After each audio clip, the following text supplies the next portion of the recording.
Okay, so Bismillahirrahmanirrahim. Assalamualaikum warahmatullahi ta'ala wabarakatuh. And a very good evening to everybody, to all, especially to my students, my colleagues, and I've been mentioned by Dr. Madiana. Also, we have our special guest from University Esa Unggul in Indonesia today with us tonight. So, Assalamualaikum and good evening to everybody. So, welcome to our sharing session for today. So let's start, but before we begin, so let's to gain the barakah from Allah Subhanahu Wa Taala. So let's start our session today with Kitab Al-Fatiha.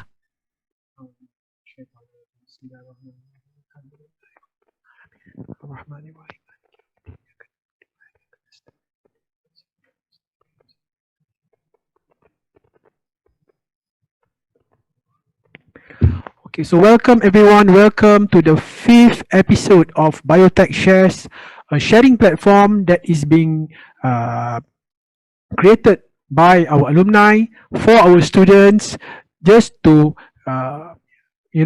just try to bring our alumni back to our department to share with our students, especially our final year students who will be graduating soon. So it's always it's always good to be in touch with our alumni members, because at some point of life there will be time where we remember all the great moments that we had during our undergraduate days as an alumni, and we must have that kind of feeling of giving back to the society, particularly to our own alma mater. So in Biotech Share, what we are going to do is that we will try to expose to our current students, or maybe biotech students from other universities who are joining with us today, on the reality of surviving after graduate, especially for biotechnology graduate, by inviting our own alumni members who've been working in various sectors. And today we have a very special guest with us. We are so fortunate to have our guest of honor for today's episode. Please welcome Miss Qistina Amalia Ayob, or Kis, from class of 2015.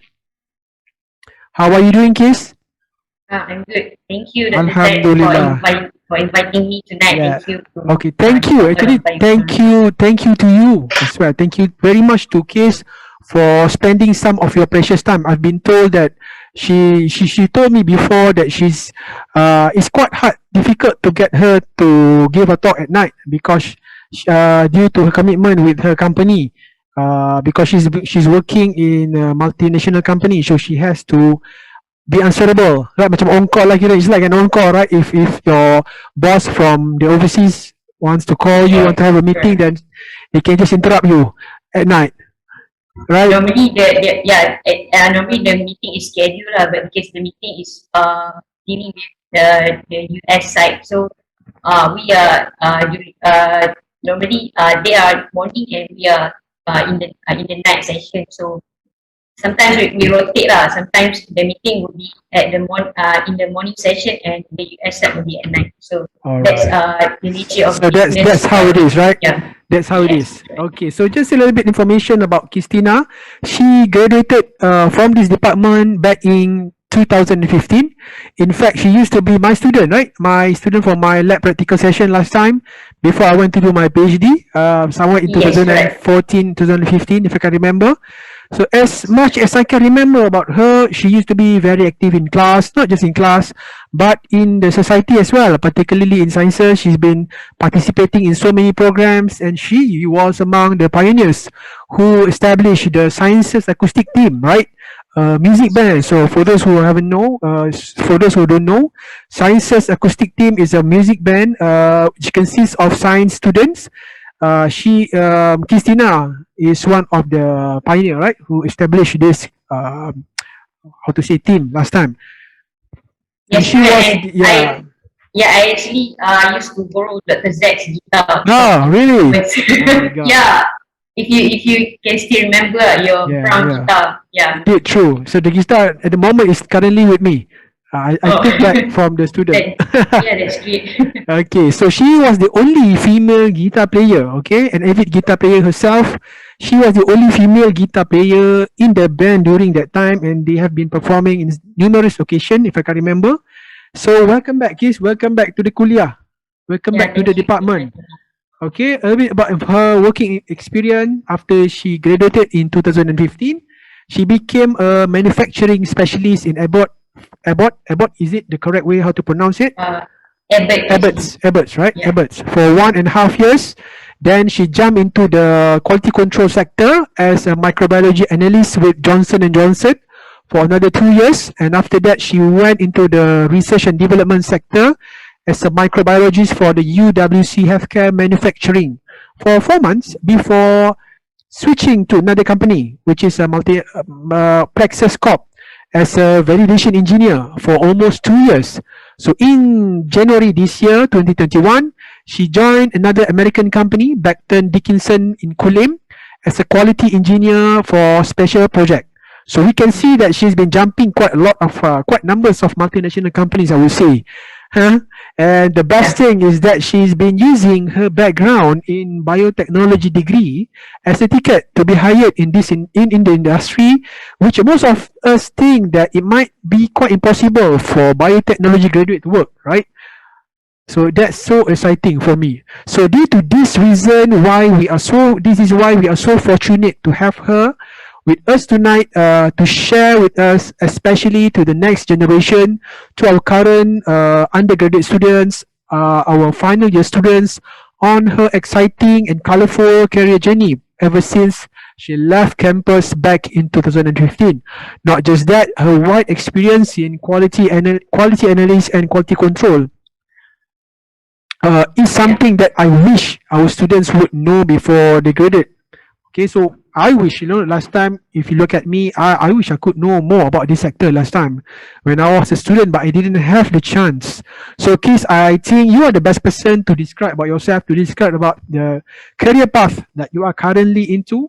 And I will not steal any more of your precious time as usual. I mentioned to you before in our previous episode, so we'll give you around 20 to 30 minutes to present, and after that we shall continue with question and answer session. And also, if you would like to share some tips on job hunting to our guests for today. So without further ado, please give it up to Sister Qistina Amalia. Kiss, the mic is all yours. Okay. So, first of all, thank you, Dr. Zack and Department of Biotechnology for inviting me to this Biotech Share session.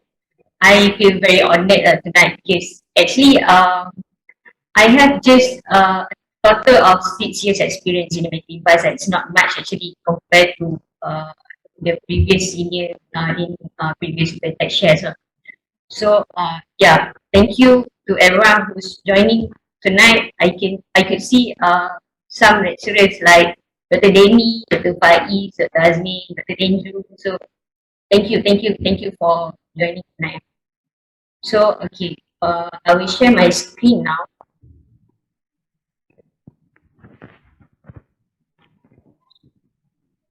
So can you see my screen? Is that Yes, I can see it clearly. okay?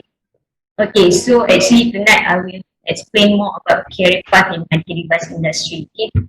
So, first of all, before I start, I need to emphasize that I'm not representing any company for this session. I will just explain about my overall and general experience with various medical device company.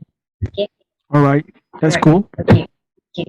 So, a bit about myself. I graduated with Bachelor of Biotechnology from IUM, class of 2015. Okay.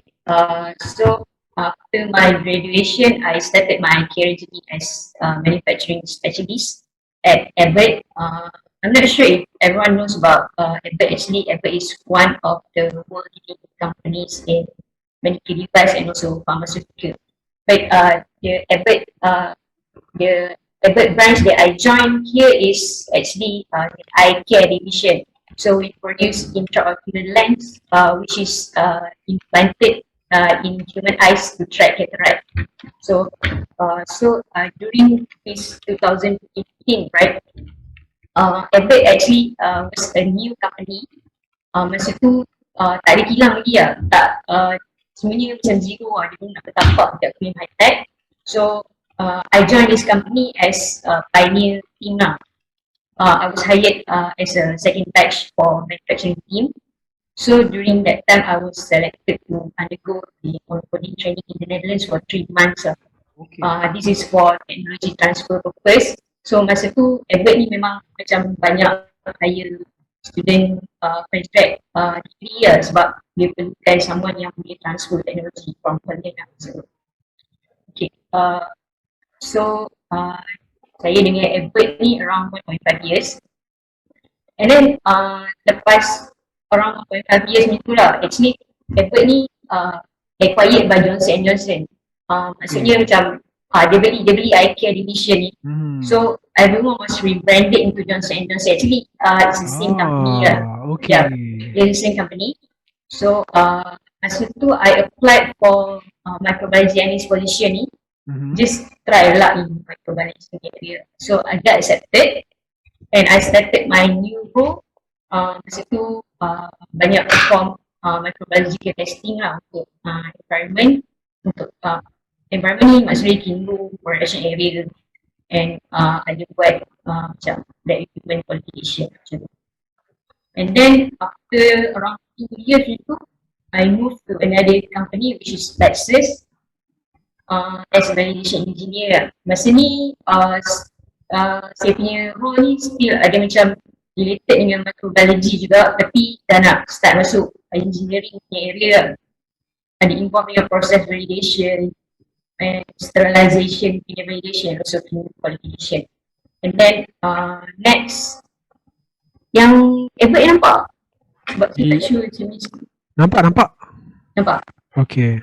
Yang Biotech Shares ni nampak. Biotech yes, nampak colour tengah tu macam matahari tu.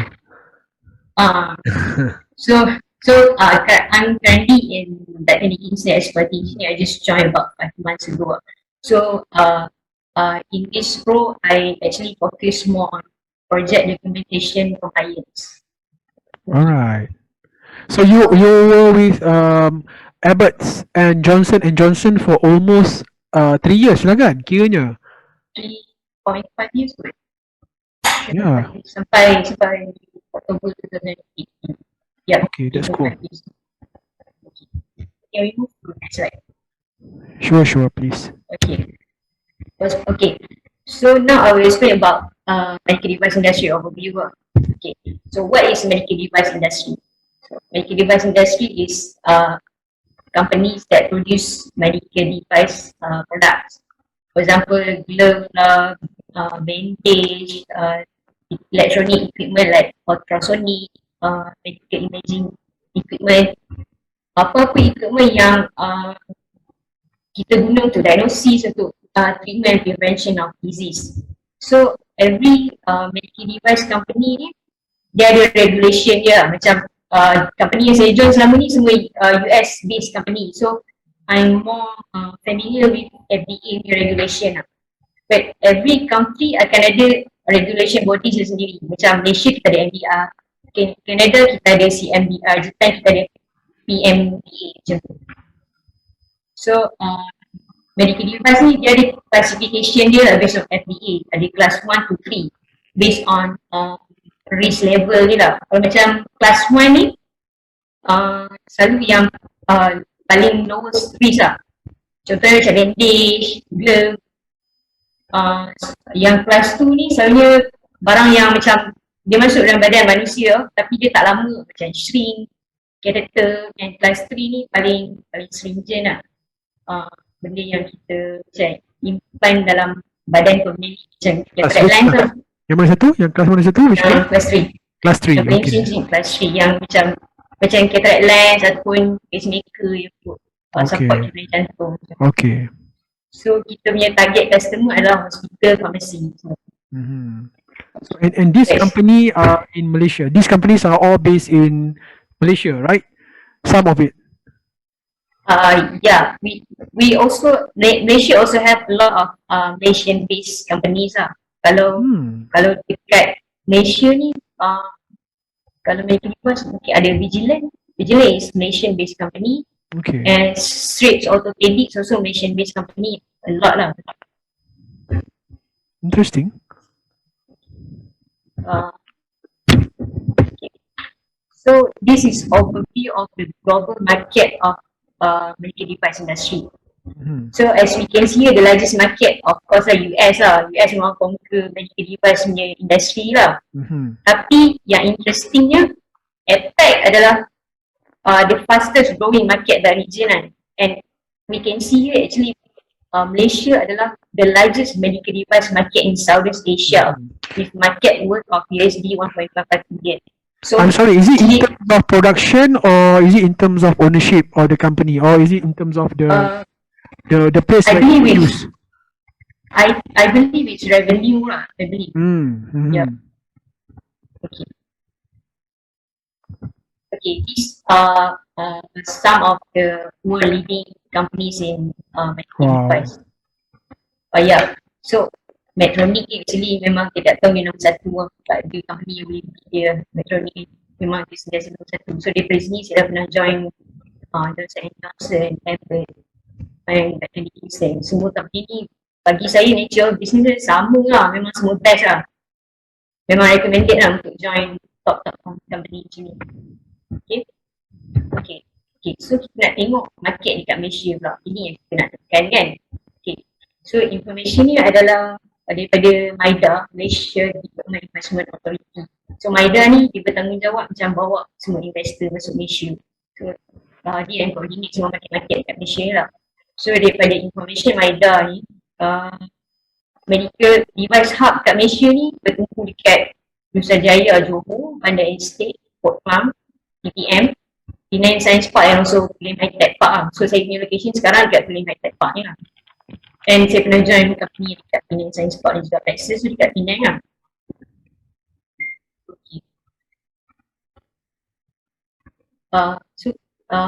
Okay lah so far. Betul tak? Suara macam sekat-sekat sikit. Dia macam apa? Dia macam tak smooth lah. Okay. Tapi tadi information clear? Clear. Cuma ada orang tag saya cakap suara case macam putus-putus sikit. Internet ke? Tapi okay, I think is because of the microphone kot rasanya. Microphone. Okay. Microphone baru ni. Case letak kat mana? Dekat sini ke? Dekat laptop ke? Mungkin kena pegang kot. Kena pegang macam ni baru dia. Okay. Okay, alright, sorry. Sebab kadang-kadang mikrofon macam saya ni muramnya. Jadi saya kena letak kat mulut lah baru clear. Kalau letak kat sini. Okay. Sekarang clear? Sekarang okay. Sekarang okay. Alright. Lupa dah perform kan. Dulu gitar perform kan dia share mikrofon. Dia dulu pakai ni, pakai apa? Pick up. Okay. Dimaafkan. Teruskan. Okay. Next, okay, ni pun information daripada MIDA lah on medical device industry ecosystem. So, industri dekat Malaysia ni banyak bertumpu kepada consumable, surgical instrument, implants and clinical device and also healthcare equipment. So, kalau kita nak tengok company apa yang ada kat Malaysia ni, kita tengok kat major players ni lah. Ni semua company yang so, ini semua company yang the companies that we can found in Malaysia, right? Yes, yang ni memang ada kat Malaysia sekarang ni. Medical device related companies. Yes, semua medical device. Okay. So ada yang Malaysia, okay, Hartalega ni Malaysian lah. Ada local company ke? Which one is the local company? Hartalega. Hartalega, yes. Hartalega, lepas tu yang lain saya tak nampak sepatutnya. Ni Vigilance, ini yang saya sebut tadi. Vigilance adalah Malaysian company. Macam Pharma Niaga semua, is it considered as medical device? No lah, dia is pharmaceutical kan? Yeah, pharmaceutical. Tapi actually regulation untuk pharmaceutical dengan medical device ni lebih kurang sama lah, dia beza sikit lah. Tapi kebanyakannya dia follow standard yang sama lah. Okay, understood. Okay, so untuk siapa-siapa yang tengah job hunting sekarang boleh fokus tengok dekat company Taxcom ni dengan Smith Nephew sebab sekarang company ni tengah best hiring lah. Ni pun new company, kita ni pun tak siap lagi. Boleh try search lah. Okay, dengar tu. Dekat LinkedIn pun, dekat LinkedIn pun actually banyak posting pasal vacancy dia sekarang. Boleh try tengok. So what is their main business in which in medical device kan? Dia buat any specific? Kalau Dexcom ni dia buat device untuk glucose monitoring lah. Alright. Untuk diabetes. Sensor lah. Tak sure macam mana dia function, tapi dia lebih kepada nak monitor glucose level untuk orang yang ada diabetes lah. Alright. Okay. So dia ada electronic part dalam tu lah. Dia agak kompleks. Saya rasa dia punya device agak kompleks lah. Tapi kalau dapat join company ni memang best lah. Dengan cakap dia punya salary dia quite ni lah, quite okay. Lepas tu dia punya benefit dia pun jadi memang okay lah. Company US misalnya benefit dia memang top lah. So SMANFQ ni adalah company based in Hull City, UK. Yang ni pun baru kan, belum bertapak di Malaysia. Yang ni dia buat orthopedic punya barang yang macam something device yang kita simpan dalam untuk treat apa, saya tak sure lah. Macam untuk treat something juga lah. So, okay, lepas tu kat sini ada company, okay, macam saya sebut sebelum ni, Texas kan. Kalau macam Texas ni, dia medical device, dia adalah company yang dia ada banyak section. Dia ada aerospace, ada medical device macam lah. Tapi masa saya join medical device punya section lah. So actually Texas ni pula dia ada medical device section, tapi dia adalah contract manufacturing company. Maksudnya dia tak buat produk dia sendiri, dia buatkan produk untuk company-company lain. Dia cuma contract manufacturer lah. Maksudnya banyak company yang order dengan Texas ni lah untuk dia produce, tapi regulatory still responsibility dia adalah company yang original lah. Okay, contohnya macam konsep yang macam ni lah, macam kita nak makan karipap contoh kan, kita nak makan karipap, kalau kita niat duit kan, kita beli je tu lah, buat apa nak buat sendiri, macam tu lah. So Texas tu macam ni lah, case macam ni lah, dia macam dia macam produce barang untuk company yang kaya-kaya ni semua lah. Tapi brand dia tu akan jadi, contoh kan, macam Abbott, dia nak buat satu jenis device ni lah, macam dia rebranding balik macam tu lah, something like that. Yes. Dia macam dia order je dengan Texas ni, tapi brand tu tetap by Abbott macam tu. Alright. Contohnya macam tu lah. Okay. Tetapi main producernya adalah Plexus lah. Okay. Ya, yang buat manufacturing semua tu Texas lah. Sama, Jabil ni pun sama. I guess it's quite common that one, right, in industry kan. Even not just looking at medical device, kalau cakap pasal komputer semua pun banyak yang dia ambil daripada outsource lain and then.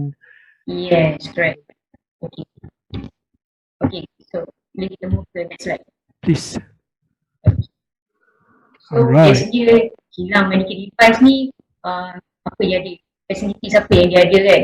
So dia ada production area, ilmu dan juga microbiology and chemistry lab. Saya akan fokus kat tempat yang common untuk biotech. So these are the three facilities that we can find in medical device factory that potential to be the future job opportunity for our science students, right? Yes. Okay, cool. Okay, so production area ni kalau biasanya untuk medical device ni akan ada special gownting lah, macam satu jenis lab coat, tapi kita panggil smoke lah untuk minimize contamination dekat produk. So, so clean room ni pula production area pula, tapi dia lebih strict in terms of the control of particulate and microbial count ni lah. Dia macam yang ni lagi dia punya attire tu lebih strict lah. Dia nak macam PPE apa? Macam PPE lah. Macam PPE full ni lah, kira full uniform lah. Macam kita nampak frontliner pakai macam tu lah. Lebih kurang macam tu lah semua. Satu muka tu semua macam tu lah. So clean room ni pun ada classification dia based on macam mana kita control particulate dengan microbial count dia. So kalau macam produk yang high risk macam tadi kan, intraocular lens tu, sebenarnya kita manufacture dalam kelas 5 atau 6 lah, ini agak strict juga lah. Lagi kecil nama dia lagi strict lah. Kalau macam yang tak berkritikal tu, ISO kelas 7 or 8 pun should be enough. ISO ni maksudnya so different companies have different levels lah. So it depends on the types of production that they produce. So Yes, correct. in order for them, I mean it depends on the level of the company. Maksudnya company yang multinational company, obviously they can produce, all these class. The smaller the class, the harder, the more sophisticated, or the bigger the number. Uh, Biasanya produk yang higher risk, so dia punya minimum lagi strict kan. Okay. Depends on tadi kan, making device ada classification ni kan, depends on the risk level lah. Okay. So that is microbiology and chemistry lab. Ini mungkin paling related dengan biotech kot. Sebab kat sini lah kita proses semua sampel yang kita collect daripada production and clinical punya area. So selalunya kita akan test dua benda lah, produk and also environment. So dekat produk ni kalau kita nak buat test dia tu pun ada standard lah, kena follow ISO standard, kena follow United States semua pun ya. So yang paling common test kita buat dekat produk ni adalah viability test dan juga endotoxin test lah. Viability test ni kita nak test berapa banyak microbial load dekat produk tu. Produk tu dia macam kita ada limit lah berapa banyak je microbial colony yang boleh ada atas produk ni. So kita kena control lah microbial count dia. Okay, so this is quite interesting sebab okay, medical device is a device kan, is a macam barang lah. Sebab I'm trying to relate with my experience working in the QC like 10 years ago kan. So bila device, when you want to talk about microbiology, maksudnya kita nak check microbiology dekat device tersebut ke? Yes, kita nak check microorganism yang ada kat situ. Kita nak make sure yang produk kita tu safe daripada microorganism lah. Oh, even produce dekat clean room pun masih lagi ada potential to be contaminated. Yes. Okay. Betul. Sebab dia macam ni. Okay, ada beza pharmaceutical dengan medical device. Ada beza sikit. Kalau macam pharmaceutical, dia punya processing dia tu memang sterile condition tau. Maksud dia macam container apa semua tu kita dah sterilize siap tau. Okay. Tapi kalau berbanding dengan medical device, kita tak sterilize semua container ke apa barang-barang yang kita just wipe dengan alcohol contohnya kan. Tapi kita tak macam autoclave ke apa tak. Tapi finally bila kita dah siap packaging, kita akan send kita punya produk to another level of sterilization. Sterilization kalau macam dekat EU kita just guna autoclave lah. Tapi bukan semua medical device boleh pakai sesuai dengan autoclave. Yes. So dekat medical device industry kita ada macam-macam jenis sterilization. Contohnya ethylene oxide, gamma, electron beam, vaporized hydrogen peroxide. Ni yang common lah. So that's why walaupun ada microorganism, sebab tu kita kena control microorganism masa produk baby test ni. Sebab kadang-kadang bila kita send to sterilization, contohnya kan, sterilization ni dia ada limit dia juga. Macam berapa banyak microbial load yang dia boleh kill macam tu. So so that's what awal-awal kita kena control siap-siap lah. So just kalau macam mana tu? Kalau macam produk kita terlebih microbial load dia tu kan, kena quarantine lah produk. Ada macam prosedur lah macam mana kita quarantine produk semua tu. So mungkin bagi mereka yang for those final year students kan, mungkin they are not really familiar with the term. So just imagine you are producing a device in the production control area, and then when you transfer them into the clean room, before the device still need to be sterilized, right? It still need to be sterilized. There's few steps, sterilization techniques. In university, most of the time we only learn about using autoclave lah. Tapi not all instruments and not all devices can use the same technique, sterilization technique. So in microbiology ni dia akan ambil beberapa contoh, right? Dia akan daripada batch, one batch you will take some, right, for the testing, isn't it? Yes, correct. Betul. So tak adalah semua. Maksudnya certain batch tu ada syarat dia, how many devices to represent the whole batch. Yes, correct. Ingat lagi SOP. JSK. Aduh. Okay, proceed, yeah. Okay. So kita ada endotoxin-test juga, tapi bukan semua produk kena buat endotoxin-test lah. Soalnya company yang dia claim dia punya produk as per agency kena buat endotoxin-test. So last time masa saya dekat Apple, kita buat endotoxin-test. Okay, ni pun untuk kita nak check product contamination juga. Okay, so dekat team tu apa jenis testing kita buat? Kita selalu check airborne microbe limit, limit and also workstation surface microorganism.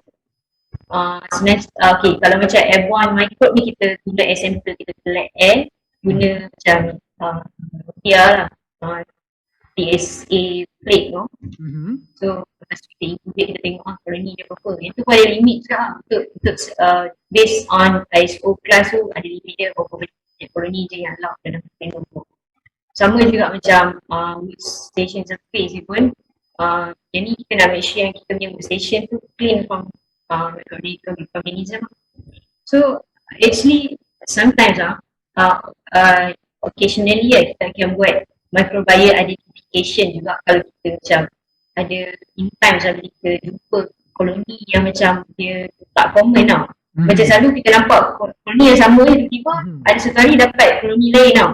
Kita kena buat microbial identification ni untuk kita nak tahu lah source of contamination tu. Yes. Macam dia kira macam CSI jugalah. Dia nak tengok dia punya mana datang ni kan. Daripada source ni ke, daripada human skin dia, kita kena tahu lah ni. So ada kena buat any molecular works ke? Ke cukup sebagai pakai biolog ke, pakai all this kalori method? Kalau macam saya dekat Edward dulu, saya pakai multi-path betul tak? Biasa? Biasa? Multi-path? Yes. Guna multi-path. Alright. Actually, machine tu quite expensive. Itulah pasal, canggih je. Sonok lah sebab dia direct method tak payah nak buat, tak payah nak extract DNA, tak payah nak buat betul. Terus ni kan, directly kan guna machine tu kita dapat, kita tahu apa jenis organism. So next ada medical device company yang dia gunakan purified water system untuk produk heating. Bukan semua company ada, tapi ada certain yang ada. So kalau ada pun kena buat microbiological test kat water sample ni. Kita nak check microbial limit, kita nak check carbonic carbon dan juga endotoxin. Okay. Alright, good. So apa jenis carrier yang kita boleh join dekat medical device company ni? Banyak. Okay, so kita boleh join as quality assurance ataupun regulatory affair. So position QA dengan RA ni banyak lebih kepada quality compliance lah. Kena make sure yang proses kita follow GMP, follow ISO.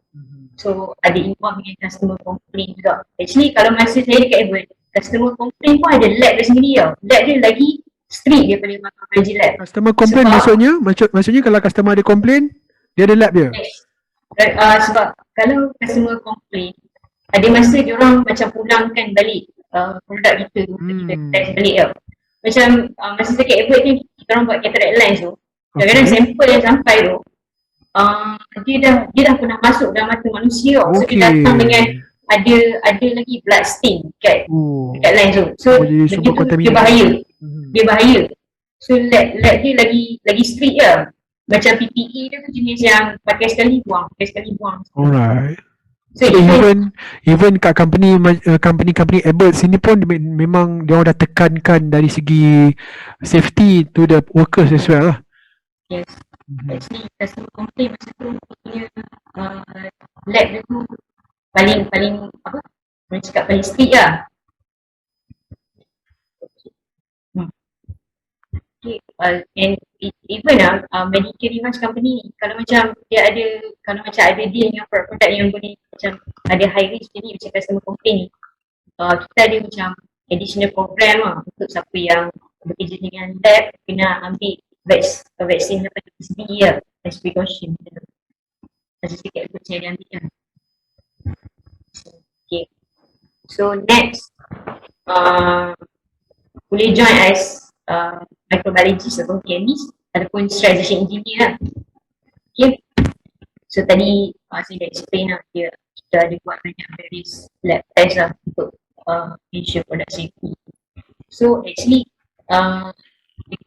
dekat medical device industry ni wujud satu position kita panggil sterilization engineer lah, specifically for sterilization punya related punya task lah. Sebab sterilization ni kalau dekat medical device ni dia bukan benda yang simple lah. Even kita kena buat qualification pula untuk proses sterilization. Sebab kita kena prove yang sterilization ni dia dapat kita dapat achieve sterility assurance untuk kita punya project, kita punya produk. Okay. So next kita boleh join under validation. So validation ni banyak engineering punya area juga lah. Banyak engineering punya apa orang kata perspektif juga lah, ya.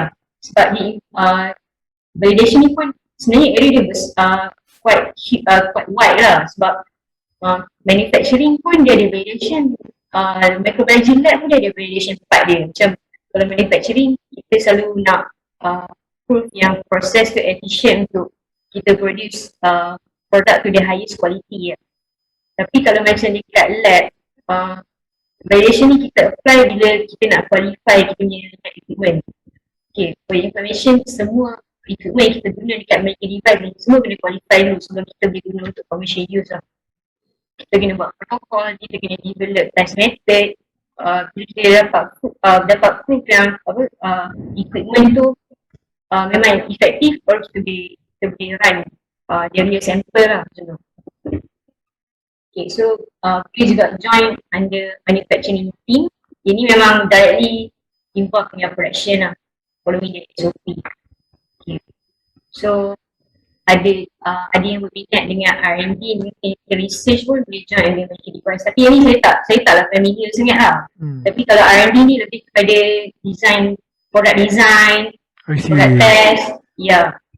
And kalau clinical research ni banyak buat macam clinical trial lah. Mungkin kat hospital juga. So masuk R&D dia bukanlah like it doesn't mean that they are producing new material. They are basically optimize, try to improve the current. Ada juga? Ada, tapi dekat Malaysia ni tak banyak. KS banyak. Alright, so kebanyakan R&D dilakukan di luar negara lah? Yes. Okay. Ada juga lah kat Malaysia tapi tak common lah, tak banyak. Okay. And siapa yang berjiwa sales pun boleh join sales team under medical device lah. So yang ni lebih kepada revenue punya role lah. Macam lebih kepada educating the healthcare professional untuk promote punya barang kat hospital, and research on sales potential. Okay. So sampai macam sharing untuk experience lah. So, okay. Alright, thank you very much, Case, for such a good sharing on your career path. So before we move to the next session, which is on the tips for job hunting, so let us ask Case for any questions related to her career. So I will try to look at the Facebook account as well as in our chat room. In the Zoom. Okay. So we have some questions. Actually, a lot of questions. I have a lot of questions, but I will offer the first question to our viewers first. Okay. So daripada Muhammad Syafiq, hebat Case or public listed company and also MNC. Well done. Okay, Doktor, soalan from Dr. Denny mungkin kita boleh tanya kejap lagi lah yang related. Ke nak terjawab sekarang? Salam Kis. What are the things in your undergraduate study or experience that can help you in the development of your career? Because you jump quite far from your undergraduate background. You know, I mean, obviously, right? Okay, actually, saya join company, okay, as manufacturing specialist kan. Masa tu pun dah tak berapa nak related dengan biotech lah, lebih kepada teknologi transfer lah. So sebenarnya siapa yang nak join medical device company ni, macam mana pun kena ada science background actually. Okay. And actually biotechnology ni pun considered as engineering field. So to my knowledge lah, biotechnology graduate ni memang boleh pergi banyak company lah. Sebab biotechnology ni macam dia punya package tu dah cover macam banyak knowledge actually. Ada engineering, ada bio, ada chemistry, ada maths, ada statistik. Semua Dia ni fully lah, fully. yes. Okay. Macam contohnya kan, masa saya graduate ada subjek statistik ada ni kan. Betul. Biostatistik. Statistik ni statistik actually banyak guna dekat validation ni. Untuk kita macam mana nak prove confidence level tu lah. Betul. So, banyak subjek yang related jugalah dengan management industry ni. Microbiology of course lah. Memang basic microbiology tu pun sendiri dah belajar dekat biotech sini. Ya. Am I answering your question lah? Yes, Kis, thank you. Okay. Alright. Actually macam kalau chemistry punya perspektif kan, banyak medical device company yang still guna HPLC, POC, FTIR. Cuma saya masa kat Everett saya tak guna, tapi benda tu memang ada dekat medical device industry. Depends pada apa benda yang kita nak test kat produk kita tu. Very interesting Kis. Sebab apa tau? Sebab bila Kis cakap yang biotech graduate ni sebenarnya banyak kerja, saya orang paling happy sekali. Sebabnya currently kan kita dapat dengar yang banyak lambakan biotech graduates yang mencari peluang pekerjaan. Tetapi sebenarnya banyak mungkin orang tak tahu. Mungkin our students tak tahu actually peluang kerja di dalam industri seperti medical device tersebut. Okay, so kita tengok, let's look at another question from Zamani. Salam, what QMS graduates need to familiarize to apply for QA, QC medical device jobs? QMS maksudnya apa Zamani mungkin boleh quality management akan relate with that. Quality management system, graduate. Mungkin. Saya tak tahu pun. QMS Okay. tu ada course tapi actually QMS memang applicable to medical device. Cuma dia punya position tu agak limited lah. Selalu medical device company ni dia akan hire seorang atau dua gitu lah. QMS ni dia akan oversee semua quality punya area. Dia akan cover balik semua area dekat sini untuk make sure yang semua memang follow ISO lah. Kalau macam ada changes dekat ISO standard ke FDA standard, macam dia orang buat revision baru QMS yang kita tahu dulu lah. Okay. Alright. I hope it answer his question. Alright, apa lagi soalan dia? Daripada Muhammad Nur Syafiq, I think this is your batchmate, right? What is the challenges during technology transfer? Challenges satu adalah schedule lah. Schedule agak tight sebab kita dah ada schedule bila kita nak target untuk commercial run. So by hook or by crook memang kena follow schedule lah. Macam contohnya bila kita nak release produk, so sepanjang nak release produk tu macam-macam benda kena buat. Kena set up dulu manufacturing line, kena set up dulu, kena qualify the produk. Alright. Lepas tu kalau kita nak commercial, contoh lah macam saya dekat bidang US kan, kita nak commercial produk dekat US tu kena dapat FDA approval tu, benda tu macam ambil masa lah. Alright.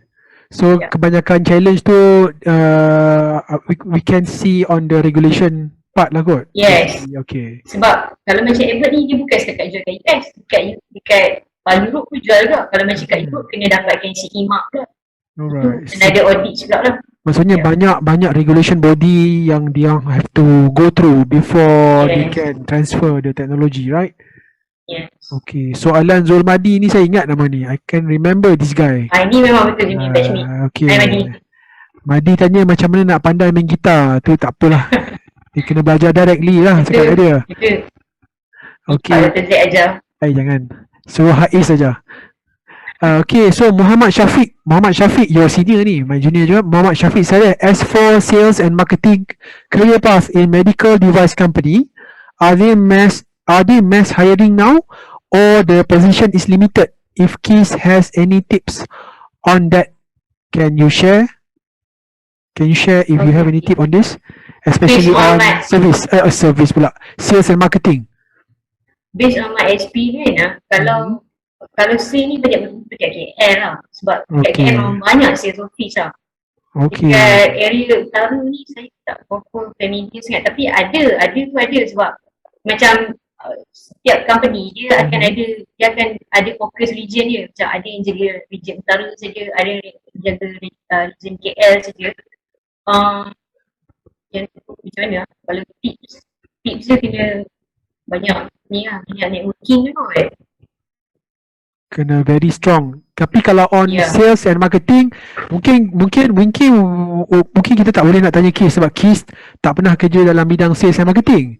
So that part tu nanti kita takkan we will go for another episode with our specialist on sales and marketing in pharmaceutical. Kan kita ada HH, kita ada macam-macam lagi lah yang kita boleh interview next episode. Okay, kita ada juga beberapa, we have some questions from our Facebook page. We have one questions from Dr. Haziam Tengku. Dr. Tengku, are these laboratories doing any R&D activities other than quality testing? Kebanyakan company dekat Malaysia tak buat R&D lah untuk lab lagi. Banyak yang berlaku dekat US lah. Kalau ada R&D pun mungkin untuk test method pun. Sebab bila ada produk yang baru kan, test method dia mungkin ada different sikit lah. Macam kita nak test certain produk tu, macam ada macam kita nak buat contoh produk variant test tu, every produk dia tak sama lah. Sebab ada produk yang kecil, ada produk yang besar. So ada test method study pun ada lah. Tapi taklah R&D. Maksudnya dia punya R&D tu not really like R&D in university lah. Dia R&D Yes. pun kalau ada pun most of the R&Ds are done in the US, in other company outside Malaysia. Right. Okay. Because they treat Malaysian as lebih kepada nak produce mass production lah, betul tak? Yes, Cost of betul. labour, cheap labour kan. Kita lebih kepada revenue punya fokus lah. Betul. So ada Dr. Tengku tanya lagi, you have successfully jumped from company and another. What are the main quality that they usually look for when accepting you in their team, in your opinion? Okay. Pandai main gitar. Did they ever ask you that? No, Masa saya join biotechnology ni ada dia tanya. Okay. sebab manager dia pun ada background music. Alright. Always a plus point. Okay. Sebenarnya daripada saya punya experience kan, in lab, in QA, validation, saya rasa knowledge yang paling mahal tu adalah validation. Sebab position ni pun dia limited and tak ramai orang ada experience buat validation. And actually dekat overseas pun limited juga dia punya knowledge ni. Macam dekat company yang macam low population macam New Zealand, Ireland, diorang pun macam kadang-kadang terpaksa cari validation punya expertise daripada luar. Sebab so this validation comes from experience or comes from certain certificates or competencies? From experience sedikit lah. Kalau macam validation, as far as I'm concerned, tak ada specific certification. Kalau macam quality, yes ada. Kita panggil CQE, Certified Quality Engineer. Saya pun macam tengah prepare nak apply for CQE lah. Sebab dia ada special exam di sini dia. Exam dia pun macam, dia punya training pun dah macam 6 bulan tu. So baru boleh ambil exam. Wow, okay. Yeah. Okay, kalau macam tu saya pun ada question. I have my own questions. I've been writing down all my questions just now. So, my first question, Kis. So, looking at your resume, it seems that you have been targeting multinational company, Kis. Ni lain macam. So, in your list kan, so why multinational company? Any specific reason or motivation? Kenapa nak multinational company? Sebab boleh jalan-jalan ke? Sebab, do you have any reason that you can share with our students and our guests? Okay, to be frank, lepas saya grad, saya tak tahu pun pasal multinational company semua ni. Okay. Saya punya macam apa ya, nak kata mata terbuka sebab saya punya first job dengan Ebert ni lah. Sebenarnya dulu masa grad, okay saya cerita balik lah macam mana dulu saya start career masa Boleh, first job. boleh. Ceritakan. Okay, masa lepas grad saya ada dapat satu interview dengan issue culture company kan kat Johor. Jauh travel daripada Di mana Johor? Johor. Okey. Johor Kedah ke Johor tu jauh lah. Masa tu fresh grad, mana tak ada duit sekarang kan, minta dekat bapak. Johor Biotech kan ni? Johor Biotech ke ada company agriculture? Company tu dia culture apa? Stevia. Bukan. Lenas, pineapple. Lenas. MD2 tu MD2 pineapple tu. Ya. Tapi tak dapat lah kerja tu, sedih lah. So masa tu down juga lah, minggu down juga lah. Tapi lepas macam 2-3 minggu macam tu kot, dulu kita ada Biotech Corp lah. Sekarang nama dia bukan Biotech Corp lah, Biotechnology. Betul. Dulu Biotech Corp ni, ya, Biotech Corp ni dulu sangat aktif buat career fair. Sekarang saya masih tak pernah nampak sangat, dia memang aktif lah. So masa tu ada career fair lah, Biotech Corp ni yang organize. Lepas tu masa tu semua budak-budak batch saya batch masa semua nak pergi lah career fair ni, macam kita orang berpakat lah nak pergi. Lepas tu masa tu saya daripada Kedah kan, saya naik bas pukul 12 malam lah. Allah, nak pergi KL ni pasal ni naik bas pukul 12 malam. Masa tu pun macam penuh dengan semangat untuk mendapatkan kejayaan. Yes. Masa tu pun nak pergi interview pun tak tahu nak pakai baju apa, lala sarung jubah standard lah budak UAE kan. Alhamdulillah. Sebab tu dapat kot kerja tu. Lepas tu naik bas pukul 2 malam sampai Kudu pukul 5 pagi. Masa tu 5 pagi. Masa tu ramai lah yang macam orang main sampai naik bas kan, tersadai lah kat di Kudu dulu. Kudu dia punya tu train station buka kan. Masa tu dia tutup punya gate tu lah. Lepas tu dah sampai nak dekat subuh tu, semua tetap pergi surau untuk macam prepare sikit lah sebelum nak pergi kat interview punya venue tu. Jujurnya saya tak mandi pagi tu. Saya tak mandi pagi tu, cuma macam prepare sikit semayang, lepas tu macam prepare sikit. Lepas tu masa dah habis semayang tu, tiba-tiba saya macam dengar satu suara family lah daripada belakang, dengar macam orang borak-borak kan. Rupanya saya punya batchmate Ati balik dari Krabi. Dekat surau macam tu lah. So many places Krabi. Okay. Balik dari Krabi. Masa tengah Maslin dia kot. Maslin dia ni. Tadi nampak macam nama Maslin. Maslin cakap kata she was there. Siapa? Okay, jumpalah Ati ni. Masa ni macam Ati lah yang tunjuk. Kis, kau tahu tak macam ni nak pergi macam nak naik LRT kan, nak pergi dekat Menara Atlan kan. Lepas tu dia tunjuk jalan, okay, straight. Okay, lepas tu jumpalah pintu dia, pintu LRT tu. Masa tu saya seorang-seorang kat situ. Tak ada orang. Dengan blurnya dah lupa macam nak naik LRT, memang saya tenung lama lah dekat dengan tak mandi kan. Dengan tak mandi. Tenung lama lah. Tiba-tiba ada seorang pakcik ni datang. Dia tanya nak pergi mana? Saya cakap nak pergi KLCC. Yang Menara Atlan ni kalau nak turun, kena turun kat KLCC. Terus dia cakap, sekali lah jom. Dia pun nak pergi KLCC. Saya ikut dia lah. Kira macam jalan tu macam agak mudah lah pagi tu. Jumpa Ati, lepas tu jumpa pula pakcik tu. Pakcik tu pun memang nak pergi untuk job interview ke apa? Tak. Dia macam someone yang high level kat KLCC tu. Macam okay. Manager tu kot. Lepas tu okay, so follow dia lah sampai dekat situ pun, dekat Avenue K. Sebelah tu. Masa tu saya janji dengan seorang lagi batchmate lah, dia. Kita orang sama-sama nak pergi ni. So jumpalah dia. So kita orang jalan pergi kat Menara Atlan tu. Masa tu kita orang macam orang yang terawal sampai lah. So dapat time semua booth yang ada dekat career fair lah. Actually malam tu sebenarnya saya hampir tak jadi nak pergi lah, sebab sebenarnya tak bersihat tu. Ingat nak pass dekat member je resume tu. Tapi macam seorang kawan saya masa tu dia dah dapat kerja. Dia bakal jaga satu booth dekat career fair tu. Dia macam pujuk lah, datang lah, sebab kalau datang nanti macam terus buat interview macam tu. Okay. Kawan saya tu Z kalau join Z, sini nak sure Z, okay, macam kenal. yes. Ziasri, yes. Ya. Okay. So bila dah sampai tu, sebab kita orang awal kan dapat attend semua booth lah. And masa tu lah ada booth Albert ni.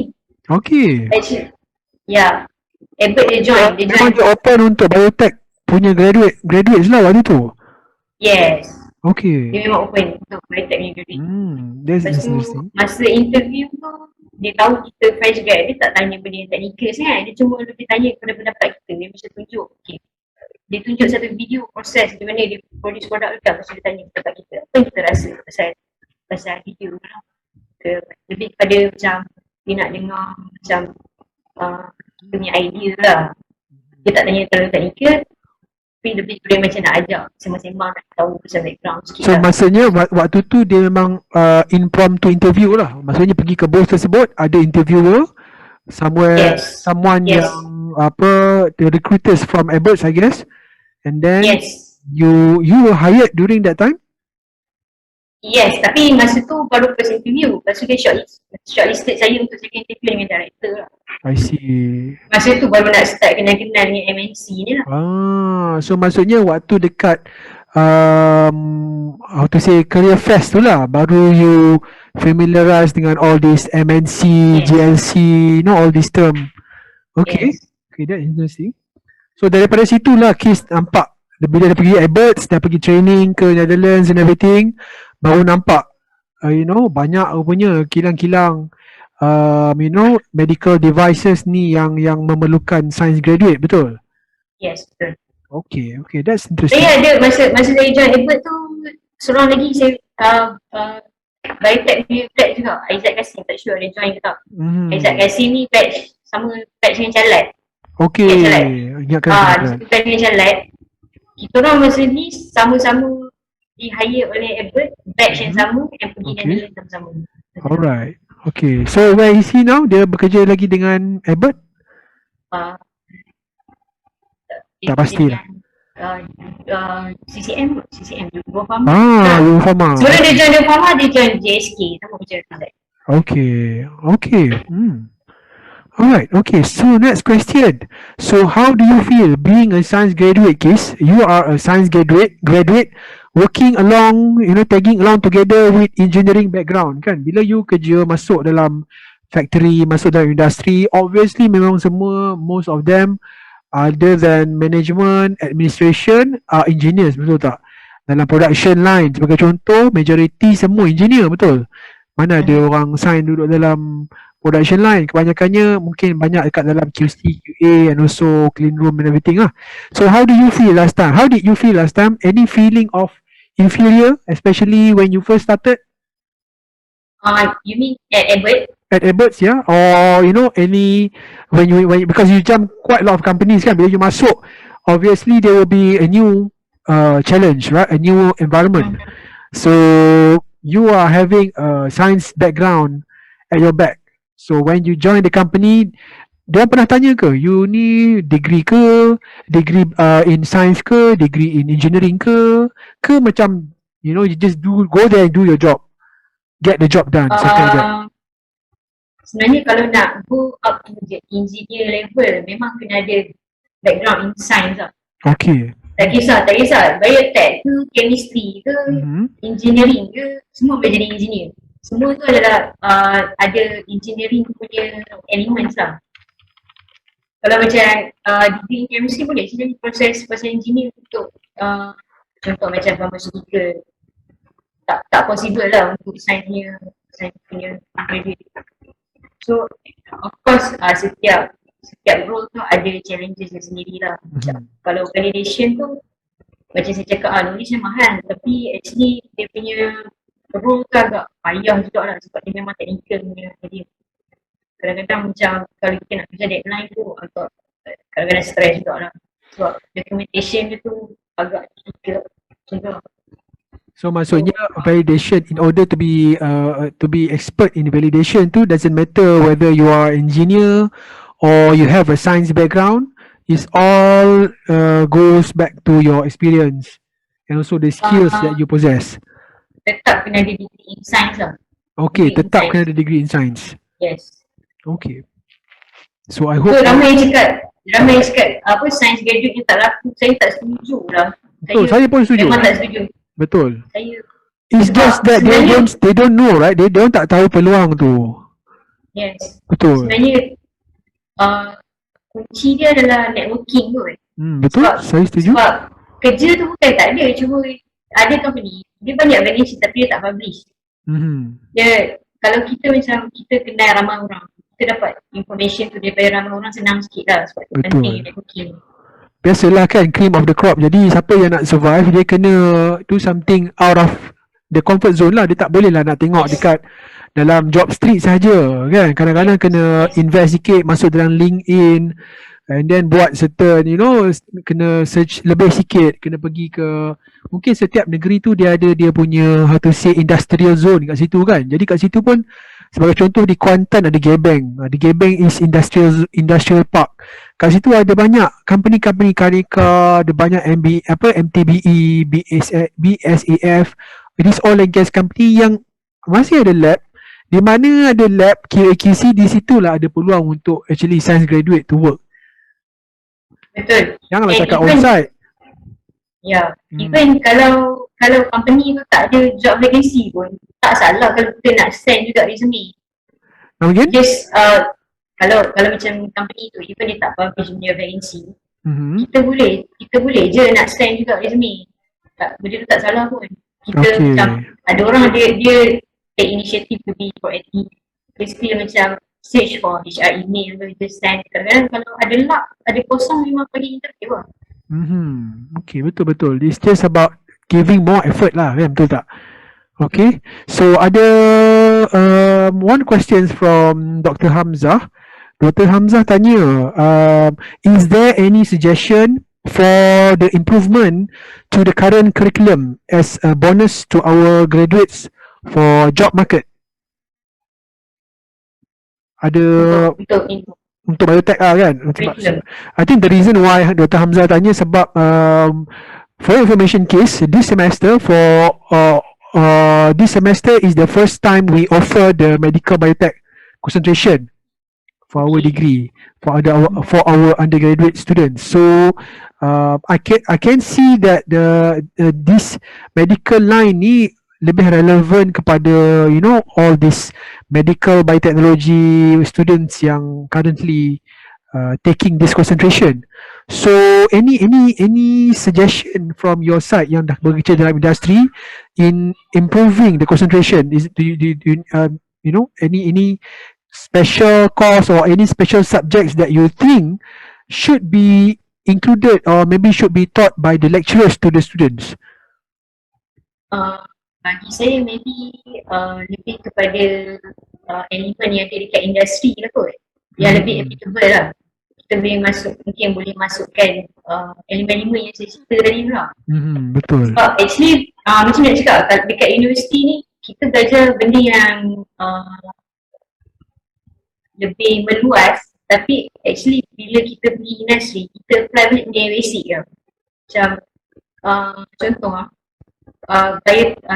student biotech kan, kita buat macam FIP contoh kan, memang kita fokus dekat research kan, tapi bila nak masuk industri tu kita lebih apply kepada benda yang basic macam contoh budak biotech dah tahu macam mana nak guna laminar flow, nak guna pipette. Lepas tu benda ni lah yang kita macam tekan, itu adalah baseline dia lah untuk kita go deeper into industri punya style lah. Sebab equipment dekat universiti dengan industri mungkin berbeza lah. Kat mana-mana pun sama je. Macam kalau kita jump untuk ada company, mungkin dia guna equipment lain. Semua benda dia tak sama. Macam mana pun kita akan learn something dekat industri tu. So mungkin boleh masukkan elemen yang ada dekat industri lah macam yang saya sebut tadi tu. Tapi tak perlu dah terlalu deep kot. Just maybe the basic knowledge tu lah. Contohnya macam mungkin boleh introduce macam regulatory punya element macam tadi ISO, FDA. Okay, I see. That's good. Benda tu memang worldwide. Memang kita pakai lah dekat industri. Betul. Talking about that, sebab benda tu memang, I think, bila kita habis graduate, after we finish our degree kan, when we get into the working environment, barulah kita familiar dengan the term SOP, regulation, Yes. yang sebenarnya, I mean, the students can actually have a look. Well, masa dia orang tengah buat undergraduate kan, dia orang can just have a look on the regulation part, to familiarize themselves with the terms that is normally used in the industry, isn't it? Yes. Okay, so I have one more question. This is the $1 million question. Dah lama saya teringin nak tanya. Tetapi it's up to you lah, Kis, kalau Kis nak jawab ke tak kan. So Okay. the most awaited question from our undergraduate, ni very popular tapi ramai malu nak tanya. So does this path yang awak pilih sekarang ni offer a better paycheck? So maksudnya, Yes.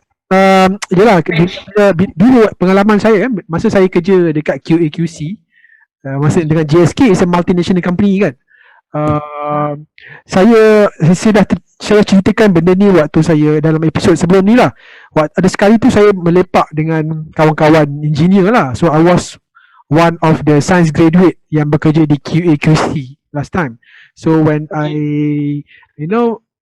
sit together with these dudes from biotech engineering kan, kadang-kadang saya terborak lah tanya pasal gaji and everything. So saya pelik kenapa gaji dia orang lagi besar daripada saya.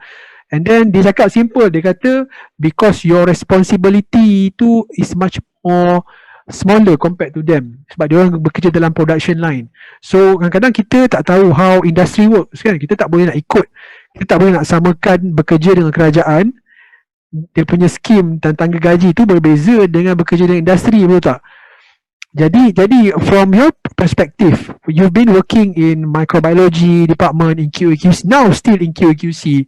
So do you think that will you advise our students to take this career path as one of their option? Yes, definitely. If you're talking about paycheck, somehow kalau join MNC tu paycheck dia better lah. Sebab yelah, kalau macam US company kan, dia bayar gaji orang Malaysia ni berapa lah sangat. Kalau nak compare dengan dia punya, kalau dia bayar orang yang kerja dekat US kan, memang better paycheck. And even kalau macam someone yang dah lebih daripada 10 years experience lah, for example macam senior manager, dia punya paycheck tu boleh reach to 20k lah. 5 figures tu easily lah kiranya. Yes. Dengar tu, wahai student sekalian. So never underestimate QAQC. Okay, so QAQC is always evergreen, right? Maksudnya selagi ada production, selagi itulah ada QAQC. Sebabnya tanpa QAQC tak lepas lah dia orang. Tapi kalau sebagai fresh grad, kita janganlah terlalu macam fokus dengan salary tu lah. Yang penting experience dulu, and salary tu akan datang sekali masa along the journey lah. Don't worry too much lah on the paycheck lah. Mungkin itu strategi Kis, kenapa Kis jam-jam company? Is that the reason? Ada lah juga sikit. Kan? Sebab bila you jam, you akan lagi cepat ni lah. You boleh apa, macam negotiate lagi gaji. Kalau macam you stay dekat certain company, macam increment every year tu mungkin kurang sikit daripada orang yang selalu lompat macam tu lah. Tapi nak lompat pun pada juga lah. Janganlah every year nak lompat, tak best juga lah. Betul. Macam nak apa cakap, company mungkin dia akan rasa macam budak ni mesti kejap ni dia lompat ni lah. Okay. Macam ada limit dia juga lah. So some company look for loyalty, betul tak? Okay. So negotiation is a special word. Saya selalu gagal dalam benda ni. So Qistina, how far is your skill on negotiation? In negotiating with your boss? Or you different company kan? So you must have a very good negotiation skill. So macam mana you menebalkan muka you untuk,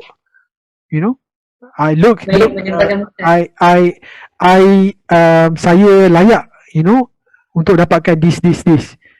So macam mana Kis? You know, you selamba je ke? Macam you have like certain evidence yang menyokong you punya negotiation tu. Okay, first sekali kalau macam bila kita apply for apa-apa position kan, lepas tu kalau company tu panggil kita untuk interview, dia akan suruh kita isi application form dulu lah. Kat situ pun dah ada salary expectation lah. Okay,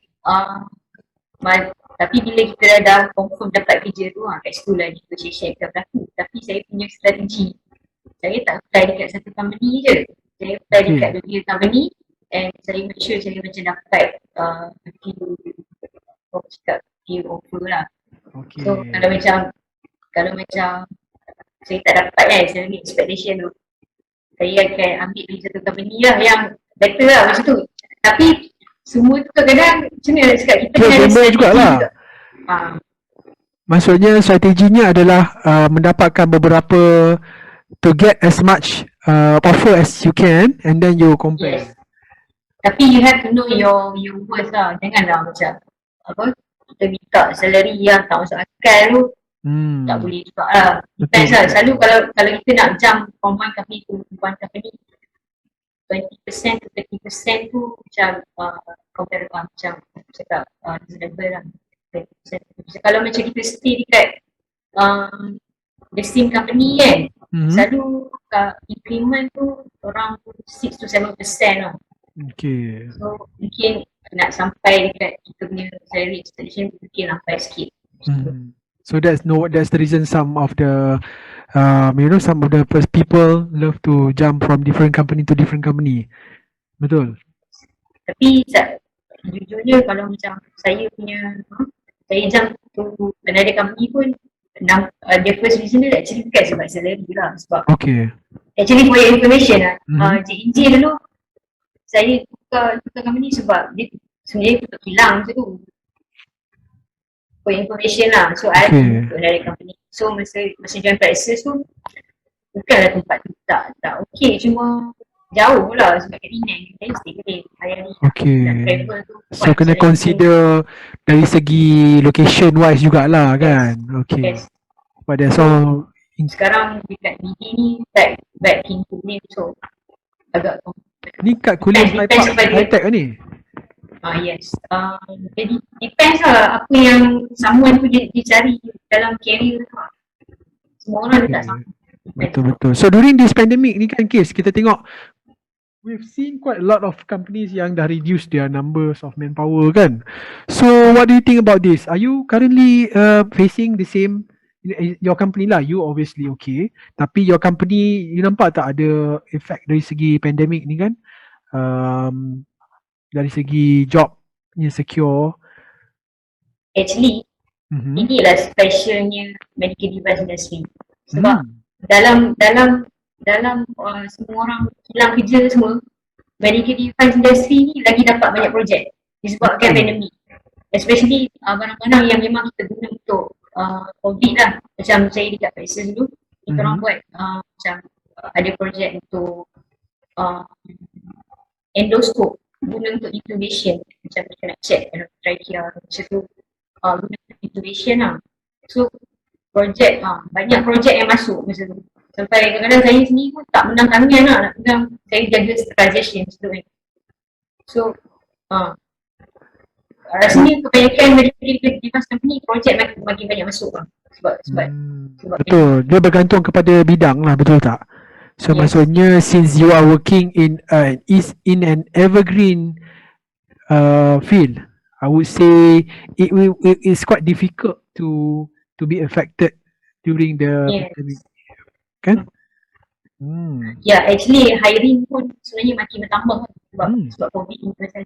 Tetapi macam mana kalau nak kena work from home and everything, production line kena reduce ke? Bila kalau Mida tiba-tiba Mida pula tak reduce tapi rotate lah, rotate schedule lah. So maksudnya everyday production masih sama, cumanya mungkin sebab banyak dah pakai machine kot. I mean most of the company semua pakai machine 100%. Yes. Okay, that's interesting. Okay. So Kis, mungkin kita boleh continue balik dekat Kis punya tips on job hunting. Okay. So saya cerita saya general lah. Tadi dah sebut expand networking. Kalau boleh buatlah satu LinkedIn account kan. Try to connect with as much people as possible. Try to follow giant companies punya page. And actually LinkedIn memang banyak orang post pasal benda yang professional, banyak opportunities yang kita sendiri pun tak tahu wujud macam tu. And dekat LinkedIn ni lah sebenarnya banyak hidden job yang kita boleh nampak lah. So daripada kita spend networking, kita boleh tahu lebih banyak opportunity gitu lah. Even kalau macam saya yang dah awal-awal dulu memang join company baru, kalau saya macam saya punya interest lepas ni pun lebih kepada company yang baru juga, yang baru nak bertapak juga, sebab dah terbiasa dengan startup company. Sebab startup company ni lah yang paling banyak opportunities actually. Boleh pergi overseas. Macam yang saya sebut ni, Dexcom yang sebenarnya kan. Kalau yang tu, kalau siapa nak cari, kalau macam fresh grad lah, especially fresh grad lah, kalau nak try masuk company ni tu, try masuk entry level dekat manufacturing lah. Sebab sini banyak, memang kalau macam Dexcom tu saya rasa confirm akan training dekat San Diego, US tu. Okay. Sama macam senior nephew juga. So maksudnya fresh graduate tak perlu takut dia orang fresh, cuma kena tahu skill. Iaitu go for startups or company yang baru establish dekat Malaysia, something like that. Yes. Okay, that's good advice. Okay. Yeah. And next, polish your English lah. Memang penting lah untuk interview. So sebab kalau HR nak screen kita pun mestilah masa interview betul tak? Masa ni kita nak show kita punya, kita kena be able to promote lah. So that's why kita polish English, and especially kalau technical transfer pun sebenarnya dulu masa interview saya menang tu sebenarnya dekat English lah sebenarnya. Dia perlukan someone untuk really absorb the knowledge dekat overseas tu macam tu. And next, kena leverage.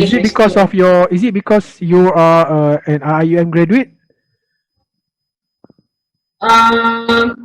Okay. Kalau tanya saya punya pendapat, sebenarnya budak UIE perform better daripada budak universiti lain kot. Sorry kalau tak ada English lah, sebab kita pakai English. Ya, betul, it's okay. Sebab kita pakai English as our main language. Okay, so that's the English. Ya, jujurnya budak UIE agak perform lah masa interview. Agak confident kot saya rasa. Yes. Okay. Okay, so leverage your skill ni maksudnya macam kalau kita ni fresh grad, try to learn more skill.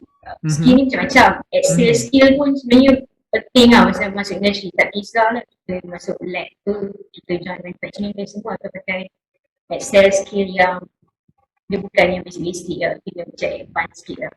Macam contoh macam Biotech, paper lah, makeup lah, benda tu boleh start belajar sekarang sebab benda ni memang akan membantu kerja kita dengan cepat sikit. Sebab kalau masuk industri ni memang tintas lah, tak boleh slow. Memang pace dia laju lah. Baru nak tanya soalan pace tu. How's the pace in industry kan? Compared to, especially on multinational company kan, maksudnya compared dengan local company, memang pace dia orang lagi padu lah kiranya ke, like they give you certain time, they expect you to, if they ask you one question, they expect you to answer straight away, or they will give you some time to find the answer. How is it like? Dia bukan in that context lah, maksudnya macam lebih kepada task yang assign oleh kita lah. Sebab saya pernah join BWC kan. BWC tu macam bagi saya terlalu relax lah. Dia punya macam mana nak cakap, kalau MNC progress lebih laju lah sebab requirement dia banyak sangat. Macam saya cakap dia FDA lah, CE mark lah, benda semua kena buat sekaligus sebab contoh macam FDA audit, CE mark audit ni semua dia bukan, dia continuously every year ada. habis MBA kena terus dengan audit lain pula, macam-macam buat apa, different audits, different documentation kita perlukan lah. Kena multitask. Tak adalah pressure. Pressure tak ada lah. Pressure ada kan. Tapi pressure ada. Pressure tu tak boleh lari lah kot. Tapi kalau kita banyak skill, kita boleh manage kita punya pressure tu. Macam tu lah. Untuk kita punya own benefit juga. Okay.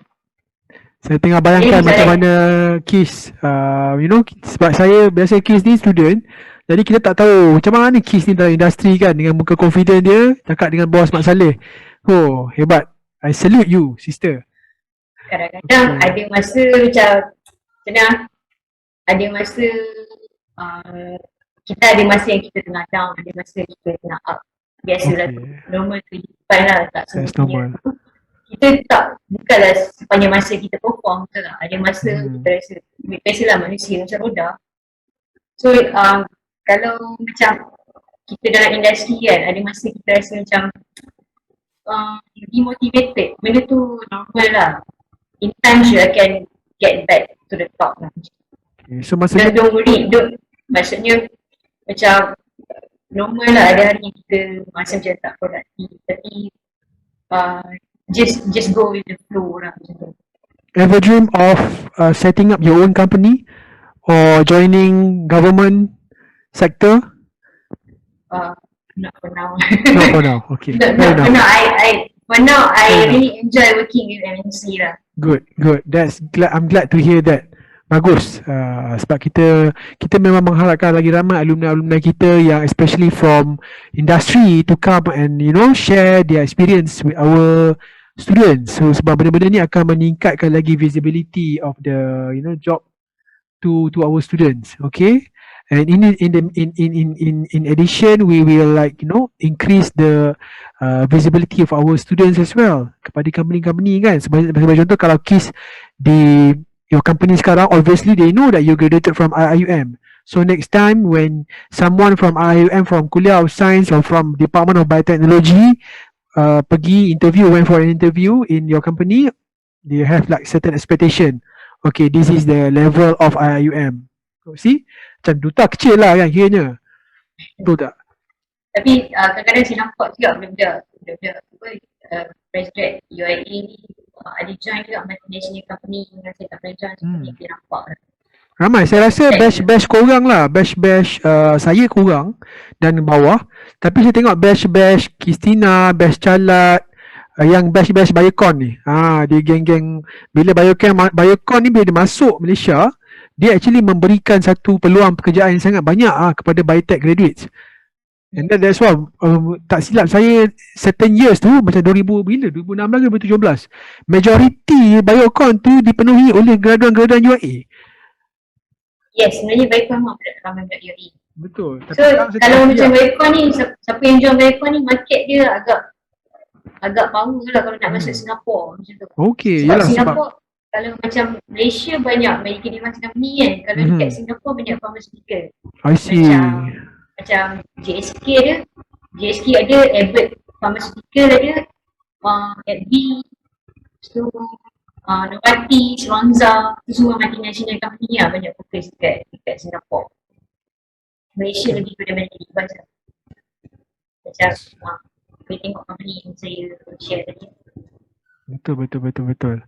Okay, mari kita tengok lagi if anyone wants to add up, wants to share their thoughts, or anyone wants to share their ideas, or maybe just want to say hi to Qistina, especially to your friends, from your batch or from your lecturers. Kita ada Dr. Azmi, Dr. Hamzah, we have Dr. Madiana, Dr. Denny, Dr. Tenju dia kan? Dr. Tan Tenju, your favorite lecturer ni? Yes. Hi, Dr. Tenju, how are you? Tenju, please unmute your microphone.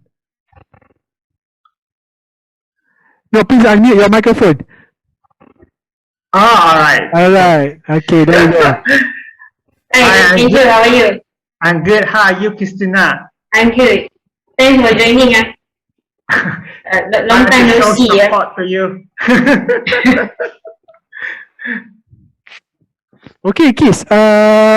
in your opinion, okay, ni kita balik sebab awak dah cerita, you've been telling us about your career path, you've been telling us about your how some of the tips that help yourself to secure jobs. Banyak job awak ni, 3-4 company awak pergi kan dalam masa berapa tahun? 7 tahun 6 tahun. lebih lah. 6 tahun 5 company. Wow. Like 4 company lah kan. So and then semuanya MNC. So saya nak tanya satu soalan kan, sebagai seorang pensyarah di UiA untuk menasihati student-student saya kan, in your opinion, looking back during your undergraduate days, other than main gitar, other than perform, mungkin boleh itu jadikan sebagai sebab juga, is there anything that you have learned during that time yang you masih lagi apply until today? You masih lagi not just on subjects lah, tapi your life back in UiA last time. Okay. Sebenarnya main gitar tu nampak macam simple kan, tapi sebenarnya benda tu membantu dalam saya punya confidence level lah, bila buat performance macam tu. Sebenarnya saya masa undergraduate tu macam tak confident lah, bukan sama yang confident lah. Bila masuk benda-benda macam ni kan, somehow bila dah ada dekat audience semua tu, kita dah terbiasa lah.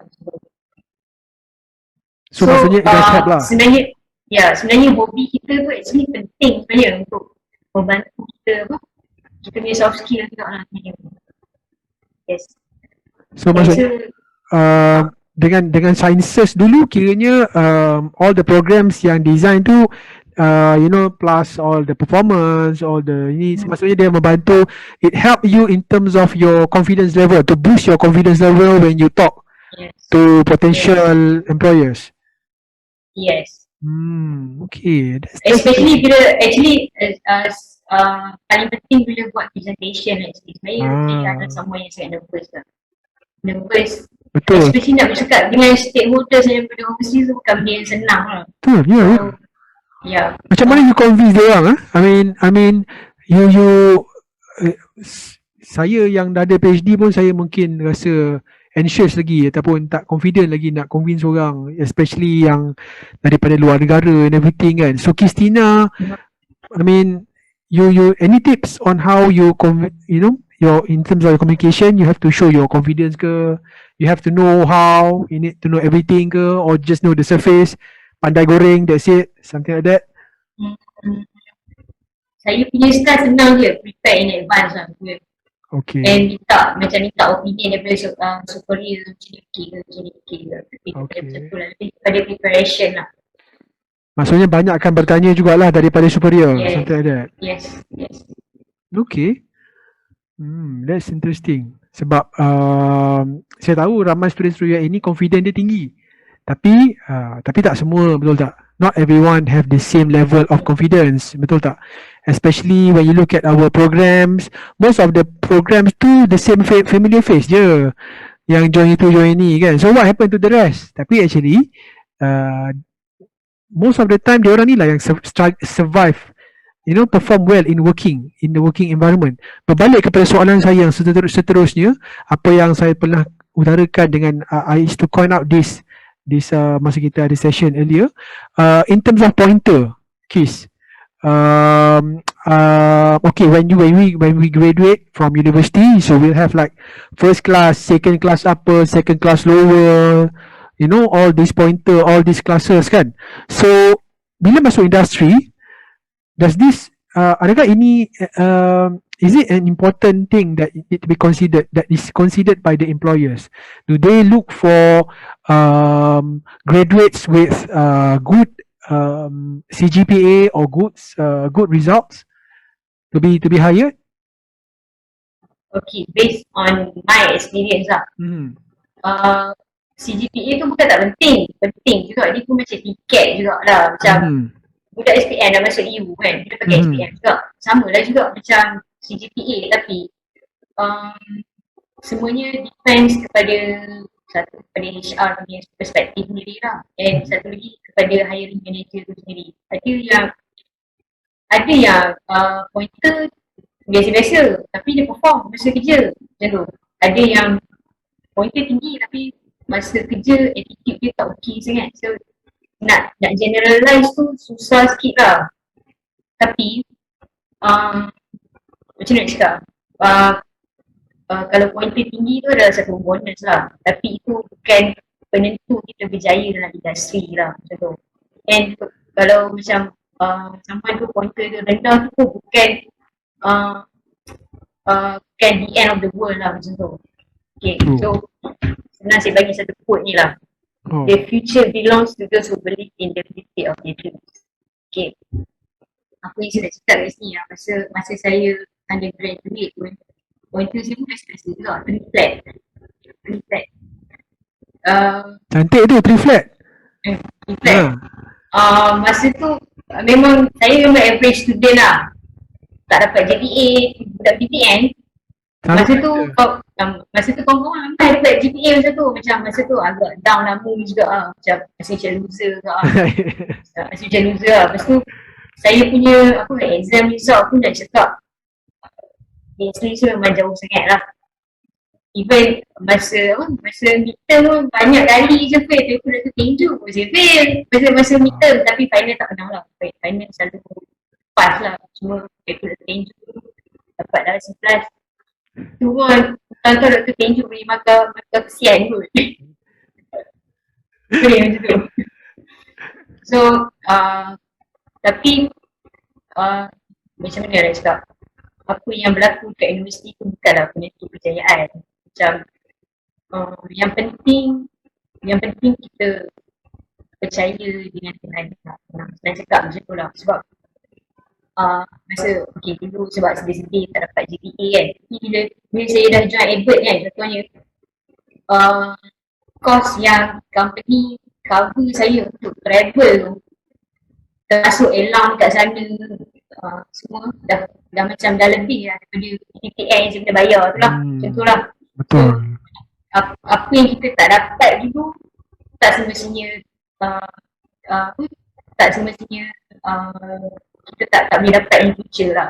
Tuhan akan kembalikan dalam bentuk lain. Contohnya sebab masa saya kat Holland tu, allowance tu dapat in euro currency lah. Tapi gaji kat Malaysia jalan juga, jalan macam biasa. So best lah macam tu. So itu yang saya cuba nak sampaikan lah. So jangan take home message lah kan. Jangan terlalu macam down, kalau terlalu down kalau benda tu tak jadi macam kita punya plan lah. Just percaya kat Tuhan, lepas tu jaga hubungan sama manusia lah. Kadang kalau kat industri ni kita jangan kena ikut ilmu je lah, senang. Kalau kita macam tahu apa-apa opportunity kan, macam ada company baru buka ke apa, kita janganlah kena ikut sebab kita ingat kita je nak dapat suka. Sebab apa yang saya nampak orang yang kena ikut ni lagi susah nak dapat itu. So kita jangan kena ikut ilmu. Such a good take-home message to our audience. Alhamdulillah, thank you very much, Qistina Ayob. Any other questions from our audience? Dr. Zakwan. Yes, Tan. Please. Can I say something? Sure, please. Nak komen pasal Arkah C tadi ke? Actually, Qistina, you don't mind, right? You don't mind. Yeah. Actually, Qistina, she failed midterm with under my subject food process engineering. Last time it was fully taught by me. So I'm sorry for making you disappointed. Thank you. No. No. Yeah. But a very important how to say that, the attitude Qistina showed is that she really care about her study, and this attitude, I think she bring it and continue this good attitude until her in her work career, in a working environment, means she doesn't give up. So she when she failed her midterm, she make an appointment with me, have a office hour. In US we call office hour, sessions, like consultations with me. Yeah, right. So it shows that she really she want to know her weakness, and she want to know how to improve herself. So this is very good. Yeah. So another message is that maybe if we did very well for our undergraduate, let's say you graduated with like first class honor, but when if you are very proud and overconfident, or you getting lazier in the working environment, maybe you cannot perform as good. Life is up and down, right? Like Qistina said just now. So it's not like it's hard to generalize that GPA is important or not, because some people with very high CGPA ended up not perform that well in the working environment. Yeah, those who have average CGPA but they work very hard and they perform very well in the real life, the industry life. Yeah, thank you. Yeah, thank you very much, Tan Tenju, for such a good advice to our students. Just to let you know that university life is important. University life is important, isn't it? It does offer you an opportunity for you to learn so many things, but it doesn't end there. That is not the ending point. After you graduate, there will be another life, another environment that will offer you a lot more opportunities in life in order for you to improve your life. It totally depends on you. So let's say if you didn't score well for your undergraduate, but you still graduate, you still have the degree, right? It's just that you may not like be a first class student, but still there's always option to be hired. There's always potential to be hired, because when most of the employers they will look for students with high confidence level, and also have this kind of positive attitude that makes them a plus point, rather than just looking at the pointer itself. Betul tak? Kalau nak masuk ke asrama, ke universiti, maybe lah kita tengok pointer kan. Tapi kalau nak kerja, not just pointer. It's not just that. Trust me. Okay, so thank you very much. Any This last advice. Don't be afraid of your weakness. Because we are human and we are vulnerable. We just have to know how to overcome our weakness and Betul. take it as our strength. Actually, yeah. So bila Tenju mentioned that you went to see him to ask, so you literally went to see him and ask about your weaknesses. Is that true? Yes, true. It's true. Okay. So that is something yang saya rasa all of us should try to apply, not just for students, even for lecturers as well, for researchers, for those who are working at the moment kan. Even in our life, we always have to, like in Islam we call it muhasabah, betul tak? We always have to check and balance. We have to check back ourselves. Where is our location at the moment? Where adakah kita dalam keadaan yang begini? Is there any room for improvement in our life? Always always open yourself for room for improvement, because life is all about progressing until the day comes lah, which we don't know when. Okay, thank you very much, Qistina. Thank you very much. Thank you. Need to sure. Qistina actually she passed my course well in her final exam. Of course she passed. If not, she will not be here with me today. Yes. Okay. Thank you. See you again. See you again. Okay, thank you very much. Thank you. I would like to check for our Facebook if there's any questions. I'm afraid that will be the last question from the audience, and the last I guess any sharing session from all of our audience for tonight's session. So it has been almost 2 hours. Indeed, this is such an interesting. This is such an interesting topic to be discussed. At first, bila saya approach Qis, saya memang target Qis sebab Qis bekerja dalam bidang, because you are currently working in the QA and QC field. So we want to hear. We want our student, especially our final year student, to not just final year student now. Our first year, second year student, they need to have a plan. They need to have some sort of plan that they want to be after they graduate. Bukannya bila dah habis graduate baru nak mencari. So that time is over. That is during my time. Masa zaman saya begitu sebab tak ada internet, tak ada, very limited. Kalau ada pun kita hanya mendengar apa yang pensyarah tu cakap saja. Kalau pensyarah tu cakap tak ada QAQC, kita pun tak tahulah QAQC tu macam mana. But at the moment,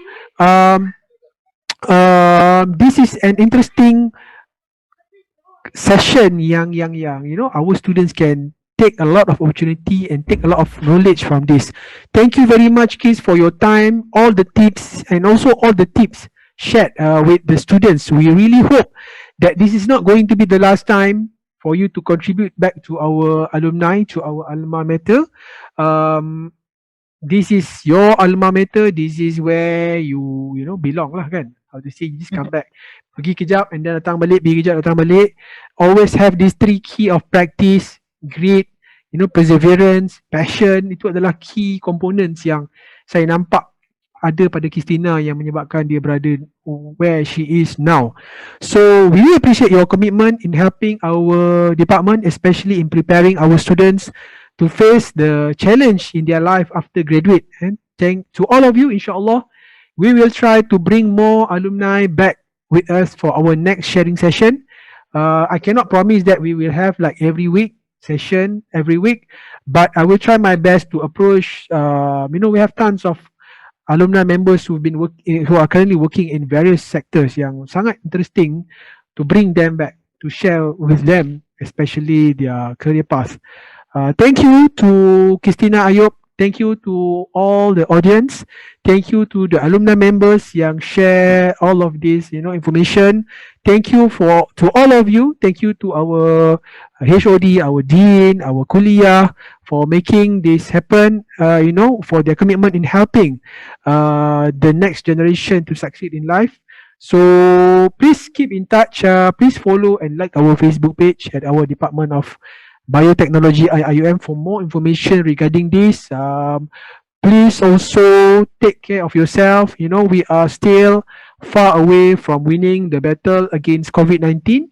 So as much as we all want our life back, as much as we all want to go outside to have talk with your friend, to meet our family, to meet our friends, we also need to show support to our frontliners, especially the doctors in the hospitals, especially yang banyak yang dah.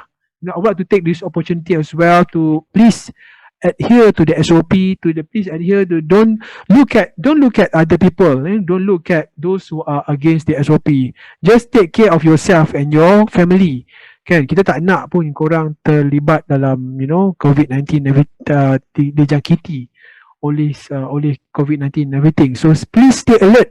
I always remind this in our session, use your superpower in biotechnology, knowledge in a good way, especially to share or to spread awareness among Malaysian citizens. So thank you from me. I would like to apologize if there's any miscommunication throughout this program. So I do hope to see you again, inshallah. Thank you very much, Kis. Thank you very much. I really appreciate your time.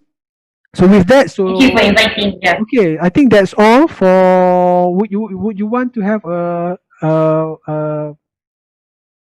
do you call it? Sesi penggambaran fotografi session?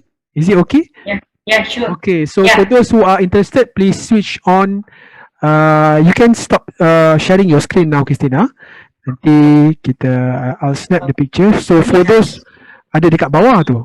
Okay, for those who want to have a picture or have a photography session with Sister Qistina, please turn on your video, and also please for those who wants to keep in touch with her, you can find her in the LinkedIn website. Just type Qistina Ayob and you'll just follow or connect with her. Okay, so anyone else would like to take picture? Saya tengok jap secara imbas. Tiada di second page, di first page. Okay, alright, ada Dr. Hamzah, Arif, Iwan. Kenal Iwan? Iwan adalah tahun 2019 ya, Iwan? 2018. Kita ada Farid, Arif from baru je masuk practical. Okay, itu saja. Okay, so get ready ya. Okay, Okay. 1, 2, 3, smile. Okay, one more time. Smile.